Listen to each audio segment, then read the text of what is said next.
ಅಭಿವೃದ್ಧಿಯ ಹೆಸರಿನಲ್ಲಿ ರಾಣಿ ಚೆನ್ನಮ್ಮ ಬೋರ್ಡ್ ತೆರವು ಮಾಡಲಾಗಿದೆ.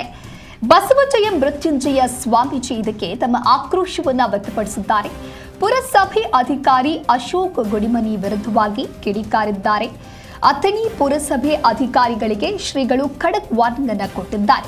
ಬೋರ್ಡ್ ಮರುಸ್ಥಾಪನೆಯನ್ನ ಮಾಡಬೇಕು. ಬೋರ್ಡ್ ಮರುಸ್ಥಾಪನೆಗೆ 24 ಗಂಟೆಗಳ ಕಾಲ ಗಡುವು ನೀಡಲಾಗಿದೆ. ಅಭಿವೃದ್ಧಿ ಅಂತ ಹೇಳಿ ಹೆಸರು ಹೇಳಿಕೊಂಡು ಅಥಣಿಯಲ್ಲಿ ಕಿತ್ತೂರು ರಾಣಿ ಚೆನ್ನಮ್ಮ ಬೋರ್ಡ್ ತೆರವುಗೊಳಿಸಿದ್ದಾರೆ ಅನ್ನುವಂತಹ ವಿವಾದ ಈಗ ಭುಗಿಲೆದ್ದಿದೆ. ಕೆರೆ ಅಭಿವೃದ್ಧಿ ಕಾಮಗಾರಿಯಲ್ಲಿ ಕಿತ್ತೂರು ರಾಣಿ ಚೆನ್ನಮ್ಮ ಸರ್ಕಲ್ನ ಬೋರ್ಡ್ ತೆರವುಗೊಳಿಸಲಾಗಿದೆ. 24 ಗಂಟೆಗಳಲ್ಲಿ ಸ್ಥಾಪನೆಯನ್ನ ಮಾಡಬೇಕು ಅಂತ ಹೇಳಿ ಅಧಿಕಾರಿಗಳಿಗೆ ಶ್ರೀಗಳು ಖಡಕ್ ಸೂಚನೆ ಕೊಟ್ಟಿದ್ದಾರೆ. ತಪ್ಪಿದಲ್ಲಿ ಉಗ್ರ ಹೋರಾಟವನ್ನ ಮಾಡಬೇಕಾಗುತ್ತೆ ಅಂತ ಹೇಳಿ ಎಚ್ಚರಿಕೆಯನ್ನ ನೀಡಿದ್ದಾರೆ.